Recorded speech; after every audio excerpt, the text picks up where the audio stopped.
BA, BCom, BSc, MA, MCom करें विश्व की सबसे बड़ी यूनिवर्सिटी इग्नू से। सॉल्व असाइनमेंट्स और गाइड बुक्स प्राप्त करें। संपर्क करें Mahakal computers, DAV PG college के पास, पंच मंदिरा मोड़ से दाहिने, सिवान।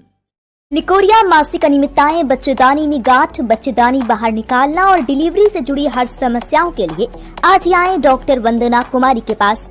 पता है डॉक्टर रामाजी चौधरी से 100 कदम पूरब, डॉक्टर कॉलोनी, सिवानी।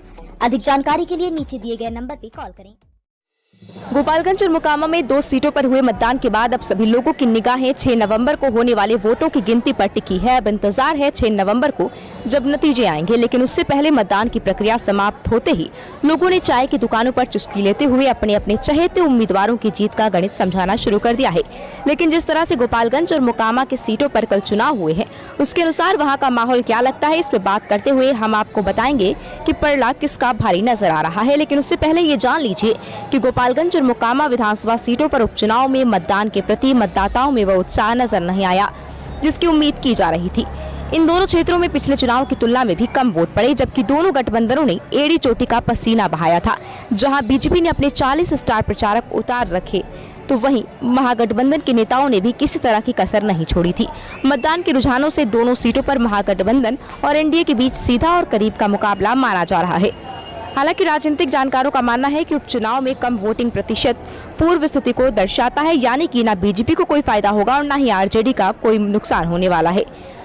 दोनों सीटों को मिलाकर 52.38% वोटिंग हुई। मोकामा में सबसे ज्यादा 53.45% और गोपालगंज में 51.48% वोट पड़े। साल 2020 के विधानसभा चुनाव में गोपालगंज में 55.03% और मोकामा में 54.01% वोटिंग हुई थी।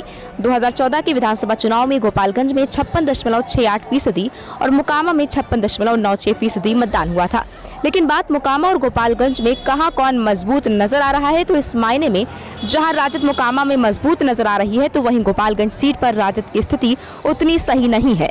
कुल मिलाजुलाकर राजद और बीजेपी उम्मीदवार में भले ही यहां बराबर की लड़ाई मानी जा रही हो, लेकिन सच तो यही है कि यहां बीजेपी उम्मीदवार कुसुम देवी के जीतने के चांस ज्यादा नजर आ रहे हैं।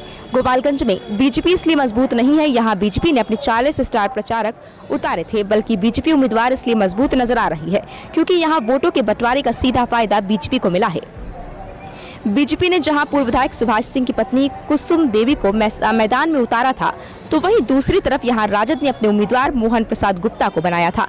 जहां बीजेपी उम्मीदवार कुसुम देवी को जीत दिलाने के लिए बीजेपी के 40 स्टार प्रचारक लगे हुए थे, तो वहीं राजद को हराने के लिए खुद तेजस्वी के यादव के मामा साधु यादव पूरी तरह से मैदान में डटे हुए थे। बता दें कि इस सीट से साधु यादव की पत्नी इंदिरा यादव मैदान में उतरी थी, तो वहीं दूसरी तरफ 2020 विधानसभा चुनाव के मुकाबले मुस्लिम वोटर खासकर शहाबुद्दीन समर्थक इस बार राजद के साथ नजर नहीं आ रहे थे, जिसका सीधा खामियाजा यहां राजद उम्मीदवार मोहन प्रसाद गुप्ता उठाते हुए नजर आ रहे हैं। अब इंतजार है बस 6 तारीख का, जब बक्से खोले जाएंगे और चुनावी नतीजे सबके सामने होंगे।